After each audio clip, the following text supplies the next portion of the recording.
वर्धमान नगर में रूपसेन नाम का राजा राज करता था। एक दिन उसके यहाँ वीरवर नाम का एक राजपूत नौकरी के लिए आया। राजा ने उससे पूछा कि उसे खर्च के लिए क्या चाहिए, तो उसने जवाब दिया 1000 तोले सोना। सुनकर सबको बड़ा आश्चर्य हुआ। राजा ने पूछा तुम्हारे साथ कौन कौन है? उसने जवाब दिया मेरी स्त्री, बेटा और बेटी। राजा को और भी अचंभा हुआ, आखिर 4 जने इतने धन का क्या करेंगे? फिर भी उसने उसकी बात मान ली। उस दिन सब एक ही मात्रा वीरवर रोज 1000 तोले सोना भंडारी से लेकर अपने घर आता। उसमें से आधा ब्राह्मणों में बांट देता, बाकी के 2 हिस्से करके एक मेहमानों, वैरागियों और सन्यासियों को देता और दूसरे से भोजन बनवाकर पहले गरीबों को खिलाता। उसके बाद जो बचता उसे स्त्री बच्चों को खिलाता। आप खाता कामयता की शाम होते ही ढाल तलवार लेकर राज के पलंग की चौकीदारी करता। राजा को जब कभी रात को जरूरत होती वह हाजिर रहता। एक आधी रात के समय राजा को मरघट की ओर से किसी के रोने की आवाज आई। उसने वीरवर को पुकारा तो वहां गया। राजा ने कहा जाओ पता लगा कर आओ कि इतनी रात गए है, कौन रो रहा है और क्यों रो रहा है। वीरवर तत्काल वहां से चल दिया। मरघट में जाकर देखता क्या है कि सिर से पांव तक एक स्त्री गहनों से लदी कभी नाचती है, कभी कूदती है और सिर पीट पीट कर रोती है, लेकिन उसकी आँखों से एक बूंद आंसू की नहीं निकलती। वीरवर ने पूछा तुम कौन हो, क्यों रोती हो? उसने कहा मैं राजलक्ष्मी हूँ, रोती इसलिए हूँ कि राजा विक्रम के घर में खोटे काम होते हैं, इसलिए वहाँ दरिद्रता का डेरा पड़ने वाला है। मैं वहाँ से चली जाऊंगी और राजा दुखी होकर 1 महीने में मर जाएगा। सुनकर वीरवर ने पूछा इससे बचने का कोई उपाय है? स्त्री बोली हाँ है, यहाँ से पूरब में 1 योजन पर एक देवी का मंदिर है। अगर तुम उस देवी पर अपने बेटे का शीश चढ़ा दो तो विपदा टल सकती है। फिर राजा 100 बरस तक बेखटके राज करेगा। वीरवर घर आया और अपनी स्त्री को जगाकर संभाल कहा आकार। स्त्री ने बेटे को जगाया, बेटी भी जाग पड़ी। जब बालक ने बात सुनी तो वह खुश होकर बोला आप मेरा शीश काट कर जरूर चढ़ा दे। एक तो आपकी आज्ञा, दूसरे स्वामी का काम, तीसरी यह देह देवता पर चढ़े, इससे बढ़कर बात और क्या होगी, आप जल्दी करें।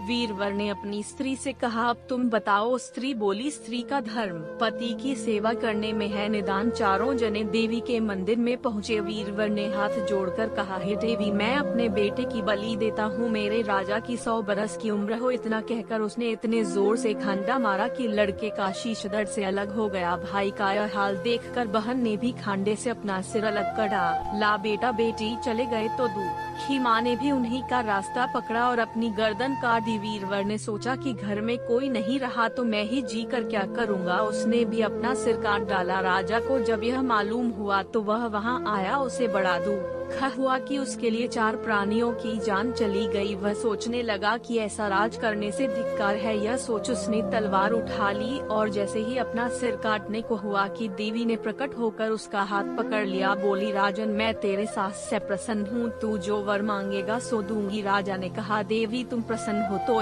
न चारों को जिला दो। देवी ने अमृत छिड़ककर उन चारों को फिर से जिला दिया। इतना कहकर बेताल बोला राजा बताओ सबसे ज्यादा पुण्य किसका हुआ?